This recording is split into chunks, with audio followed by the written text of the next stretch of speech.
even for the best intentioned parents, there's going to be ebbs and flows. It's going to get sticky and complicated at times. A predator's greatest gift is an uninformed child and an uninformed family. It is a gift to them. The world is giving them so much incredibly false and bad information. And at the same time, as parents, we're being told by our culture that our voice really doesn't matter, that they're not listening to us anymore, and they are desperate to hear your wisdom and to hear your experience, and to have that connection.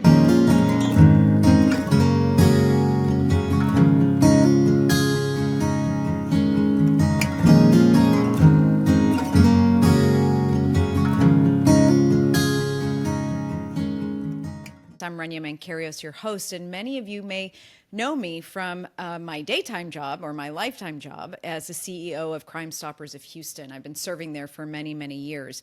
You may also know that I'm a mom of three teen girls, but you may not know that in addition to being an attorney, I did a master's degree in marriage and family therapy at a Christian seminary. And I'm also on the President's Council at KSBJ. And so I was thrilled to partner with Hope Media to launch a parenting podcast. The reason we wanted to do this and the reason I wanted to do this is because, quite honestly, at Crime Stoppers of Houston and in my just living and talking to other parents, I'm exposed to and I see so many things, both really, really difficult, really, really traumatic, but also really, really joyful and really, really hopeful. And I felt like it was time to put it all together, to have a show that talks about real issues, some complicated, some uncomfortable, some that we may not be used to hearing, but also brings to life real solutions, all sort of nestled in the beauty of our faith. So I invite you to join us, to give us your feedback, to let us know what you want to hear about. From time to time, I'll have my own kids, teen kids, on the show to talk about what they're seeing and what they're experiencing. And today, when I thought about what can be the best topic I can start with, one person came to mind. And I'm going to give you sort of a little background before I formally introduce her. On her website, this is what it says right when you open. As a teenager, your kid faces a million choices and obstacles. Zits, alcohol, sex, vaping, obesity, gaming, social media, friends, and so many more. Does the thought of them navigating these issues on their own terrify you? Do you feel overwhelmed yourself and at a loss of where to start the conversation? Let's stand with them. Let's prepare them for it all. Let's have the talk. So let's have the talk with none other than Dr. Allison Denson, who joins us from Austin. Hi, Dr. Denson. Hi. Thank I'm you for so being excited here. to be here with you. Well, I'm so excited to have you. A dear friend of mine heard you speak to her National Charity League group of probably 8th or 9th grade girls. And she said, my goodness, this was one of the most comprehensive discussions.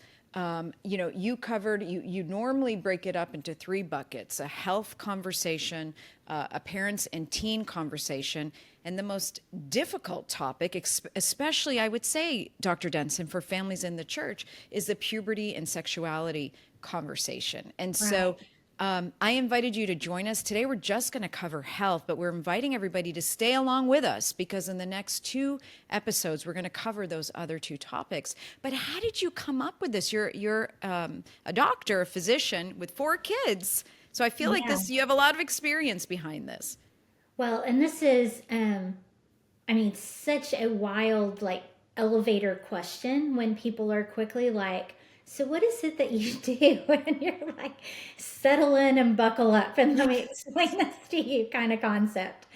But the talk, and we have tried to name it other things, this big chunky seminar. I like her use of comprehensive. We usually call it chunky because it's long. But it really developed very organically. When our oldest kid was hitting 12 in 6th grade, we were very involved in the church, in children's programs, and we had a visionary children's minister who really wanted the summer after 6th grade to be spent doing things to prepare kids to enter the teenage world. It's kind of that transition over to the youth group, and so many other things. And so that was when I first developed kind of some content, some talks for these kids that covered that whole smattering that you just listed. And did that, and then started within the community getting requests for Girl Scout troops, or ball teams, or just groups of concerned parents to come in and do that seminar with them. And it's continued. Obviously, it's been 16 years now. That Yeah. kiddo is now 28. But 16 years of just kind of changing and morphing. Obviously, content even changes as our social and cultural climate does, that we have to address topics that 16 years ago we weren't talking about, and now we need to. So the seminar basically is like a 11-12 year old checkup exploded when I don't have a nurse to push the little light button to tell me I need to go to the next room, and I get to just tell you all the things. It's amazing, as a parent and talking to so many parents, you're really hitting on the key issues that we all struggle with. These issues cross every single category you can think of. The most confident kid is going to deal with changes, health changes, their body's changing, their skin is changing, their hormones are changing. As you evolve, the relationship with our children Exactly. changes, even for the best intentioned parents, the parents who are putting so much into the relationship. There's going to be ebbs and flows. It's going to get sticky and complicated at times. And then certainly the sexuality, the puberty and sexuality. And my goodness, it's the conversation I am both most looking forward to talk to you about, but also most awkward about. Sure. We juggle this weird thing in the Christian faith of the purity and the abstinence, and everything is okay to talk about, but some things we really can't talk about, and it's complicated because you have a young girl, and I know many parents are like, well, who's going to talk to them about this? I'm not doing it. I'm not doing. But then they're getting their information. We know, Dr. Denson, they're Right. getting their Right. At information school. from harmful. I mean, I'm certain it's harmful places. And then I wrap all of this sort of in my own background, and doing what I do, especially when it comes to sort of sexual exploitation. Right. I've found that predators, and I say this every day in my other job, every day in my sort of real life work. A predator's greatest gift is an uninformed child and an Right. uninformed family. It is a gift to them. So why don't we have the awkward conversations with faith and confidence and talk about all of these? And I just love how you're doing it. So let's start with health. I started by asking you, when you say health, what do you mean? Is it mental health?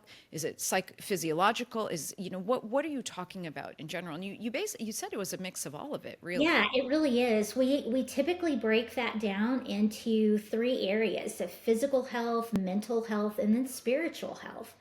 Because the truth is, our teenagers are transitioning from kids to mature adults, and we tend to focus on those body changes, but the truth is, the brain changes. Yeah. How we think, how we experience emotion changes.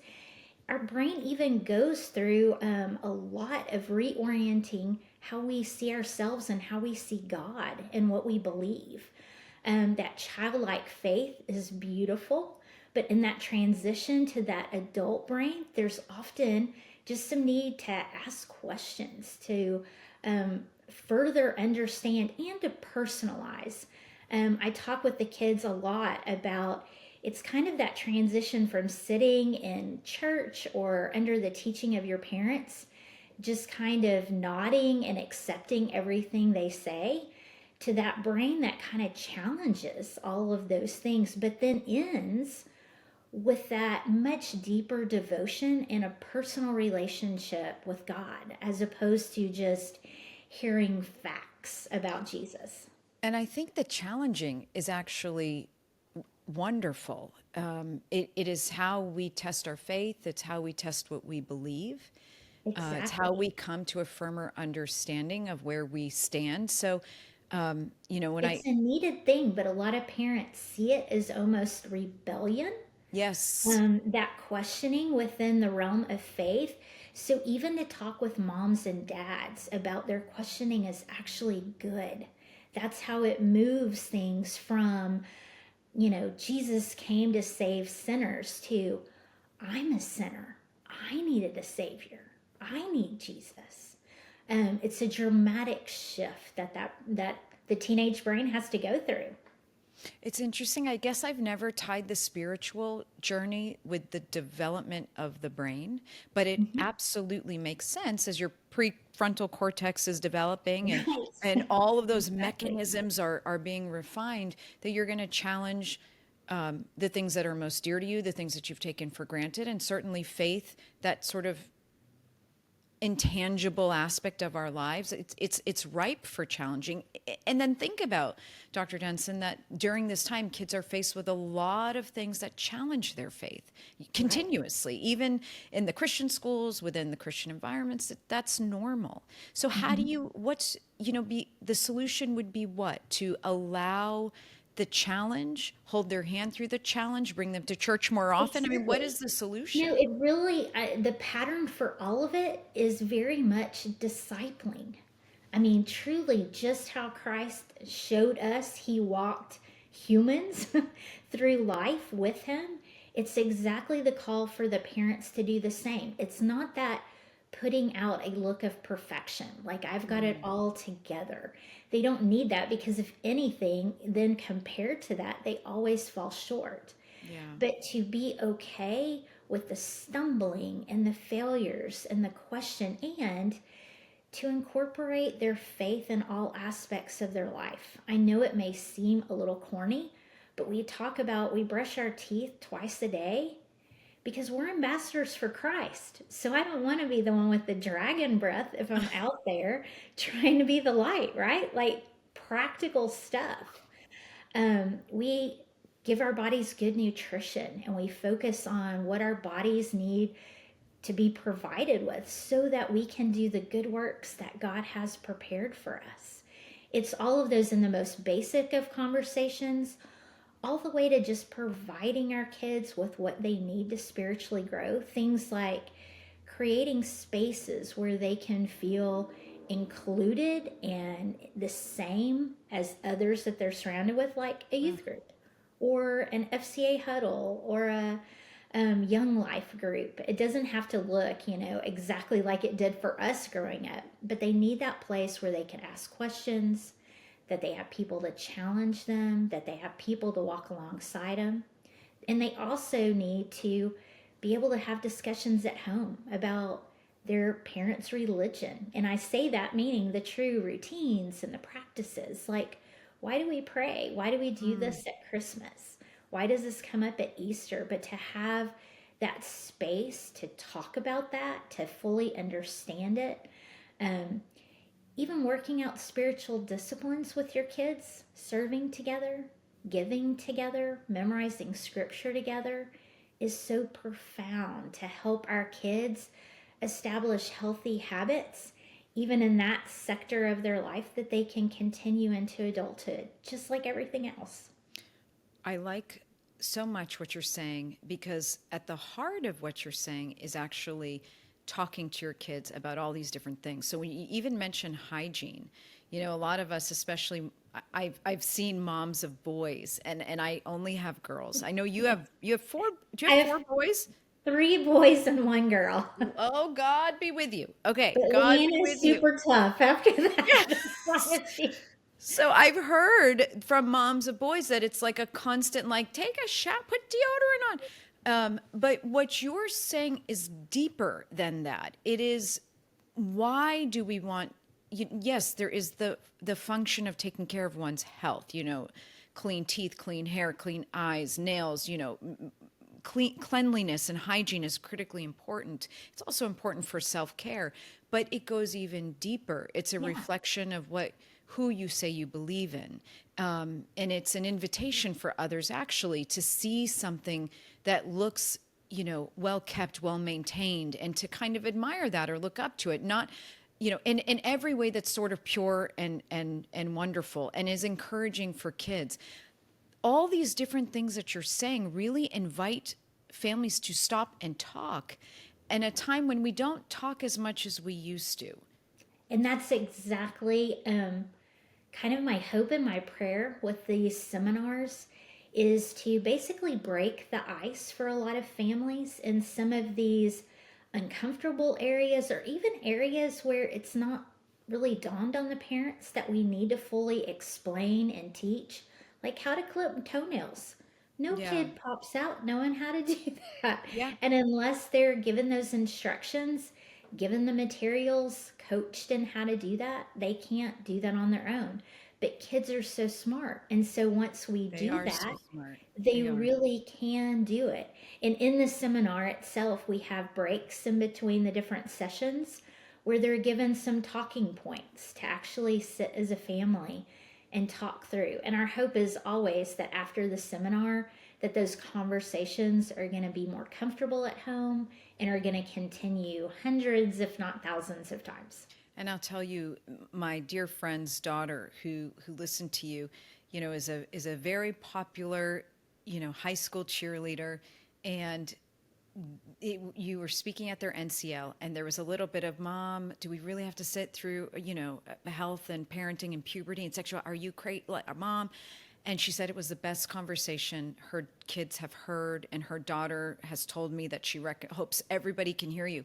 So I want people to take that as a sign that not only is what you're saying valuable, but it actually resonates with the kids who hear it. I I'm really happy to believe, hear that. That makes my heart so happy. Dr. Denson, I really believe that our kids, yes, have matured so quickly. And how could they not, being raised in the current culture that they are being raised in? I mean, being a kid of the 80s, wasn't exposed to, I honestly, 75% or maybe 80% of what my kids are being exposed to. I certainly didn't know about world politics. It wasn't easily accessible. I wasn't aware of, sexual trends or makeup. Even makeup as a young girl wasn't Yeah. pushed down my throat the way it's pushed down 8, 9, 10-year-olds throats. Inappropriate content, violent, hateful content. I mean, the list is endless. So I think we're forgetting that our kids, especially at these young ages, really are hungry for us to talk to them. But you're going to have the kid that rolls their eyes, right? You're going to have the kid that's like, come on, Mom, stop. I know this. And for sure that happens, but what I tend to see is that that happens at home before they're in the seminar, or with their little friend groups before we get started, when they're all kind of clumped together. And everybody feels a little jittery, everybody feels a little nervous. But once we get that, it usually is just eyes straight forward, asking great questions. The kids really are engaged. It's almost like they're aware that they're supposed to be eye rolling and nervous about it, and yet really they're just curious. There's so much set out there that they don't understand, and they really just want truth. And that's the whole deal, is the world is giving them so much incredibly false and bad information. And at the same time, as parents, we're being told by our culture that our voice really doesn't matter, that they're not listening to us anymore, that the influencers are who have their ear, the friends are the ones who have their ear. And the truth is, as a parent, your relationship with your child is the most intimate relationship they have. So you are profoundly influential, despite what their response may look like. And they are desperate to hear your wisdom and to hear your experience, and to have that connection. Not to mention just common sense stuff. They're going to be adults in a matter of a few years. There's so much they need to know.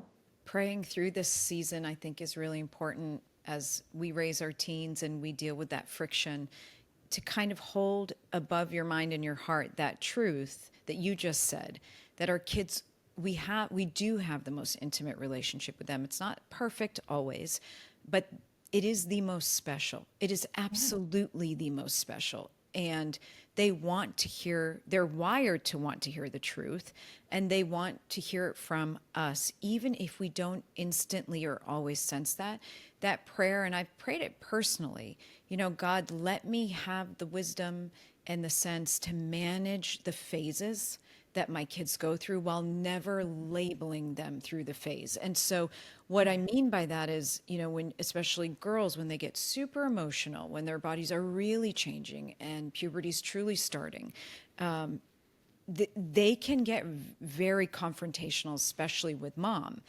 And my prayer was always, instead of saying, well, you're always so difficult with me and you're always so confrontational and you always have such a short temper and you're always so, my prayer was, what, guys, this is a season of change and you're doing great. You're doing Yeah. great. It's uncomfortable for everybody. You're doing great. And we're going to ride through all of this together. And I never wanted to label any of the health changes. And their friends, I see their friends coming to me too, saying, I gained weight or I lost weight or my skin's changing. My hair is not, it used to be curly, now it's straight. The physical changes you're talking about. Even the girls or the boys that will say, I'm actually trying to invest in my health, but you know what? I still don't smell good all the time. And people, Right, right. your teens hear these things, is to have an adult or a parent specifically that loves them through it and guides them Well, through it and brings them back and to God's love. to put all of that together for them, that there is some um, just truly tangible part of that in helping them understand what hormones are, what those body changes are, how we can actually deal with them. But then there's this other huge component of explaining what's normal. Because Mm, part of that teen brain development is those deep centers that are about self and relationship, and so badly have a desire of belonging yeah. and feeling normal and accepted by peers, by family, by everyone. And by talking them through, these are the normal things to expect, the calm that happens. There are a lot of physical changes that sometimes kids never hear about. And Like honestly, when what? they Like what? occur, um, and we're stepping into some of the puberty stuff, but Okay. Yep. like with our young men, Mm. because as humans, we're mammals, both male and female have breast tissue, and Uh, hormones that happen through adolescence can affect breast tissue. And about 50% of all guys develop a little swelling of their breast or a little knot that develops underneath their nipple that can be super duper tender. And we talk so much in our culture about breast cancer that a lot of these young men for months are freaking out thinking that they have breast cancer. wow. I Because did even though not know that. 50% of all guys experience this, it's not talked about in the locker room. And so it's one of those that once these young men know that, if that change happens, it's no big deal. Yeah. Just truth and information changes things that can be unsettling and a total panic to just a bump in the road. Well, especially now that you say that, I mean, given access to the internet and like Googling symptoms, I mean, you Right. can give yourself. So let's talk about with health and these changes, mental health. It's Yeah. such a huge area, and we know that teens are dealing with higher rates of anxiety and depression, suicidal ideation, even suicide. I was looking up some numbers, and this is from a Christian resource. 60% of teens and 30% of committed Christian teens struggle with depression. 35% of teens, 12% of committed Christian teens struggle with suicidal thoughts. What? How do Yeah. we address We this in the church? Yeah, we openly talk about suicide. Those mental health statistics are presented for both the teenagers and the parents because, first of all, as a parent, you can't help your kid, protect your kid if you don't have ears open to listen for these things. And for the teens, we basically talk about in mental health that as you go through your teenage years, it is very normal to have big feelings. We go from super happy back to normal to super sad to back to normal to super excited to back to normal, all of these swings. And that's totally the expected and normal. But sometimes we end up doing a swing to the negative. We feel sad, and then something else happens, and we feel more sad. And we can sometimes just get stuck there where it's hard to get back to the normal. And that can persist over a matter of hours or even days. And when our brains are sad, sometimes we forget what the truth is and we start to accept things that are lies, like the world would be better off without me. This would be better if I hurt myself. This would be better if I took my life. And we don't want kids to feel that way even for a second. So the encouragement is that if you ever do feel like you're struggling to get back to the normal, then we want you to be talking with your parents, because there are tons of resources to not only get them back to normal, but back to happy. But it's good to talk about those things, and we talk about when they hear friends saying those things, that it's a quick need to find a responsible adult, and that's not a burden they need to carry, but they need the help of an adult to help that teen. And I think even within families, there are children we've seen who do not have the traditional home scenario with where they can go to families, parents. Yeah. There's no parents there to go to, or maybe the parents are creating some of the anxiety and depression and issues. There are a lot of unbalanced homes for some of these kids. So the encouragement, one, if you're a family listening to this and you have a child dealing with mental health, how are we as parents, are we instigating anything? And I think it's a fair question. Parents can be difficult too. So are we instigating? And, the Bible calls upon us not to instigate our children. Yeah. But then are we listening? Are we listening? Are we willing to help?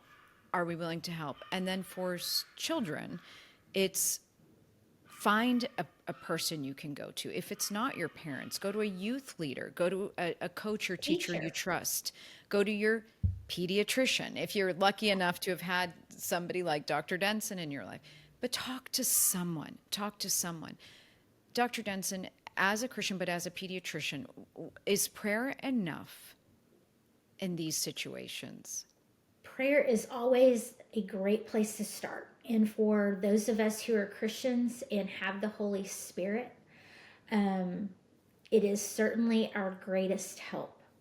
But we cannot deny that a lot of these kids actually have chemical imbalances and other circumstances that, again, in their developing teenage brain, that they're not going to be able to help navigate through safe solutions. So whenever there's any kind of suicidal talk, even if it's more subtle things, like it would be better if I just went to sleep and didn't wake up. Yeah. Anytime that happens, a medical professional needs to be involved, either a mental health professional or the ER, or at least to call the suicide hotline and let somebody else, because a lot of times as parents, we want so badly for our kids to be healthy and happy that we can be a little blind in these areas. And this isn't one where we get a do-over.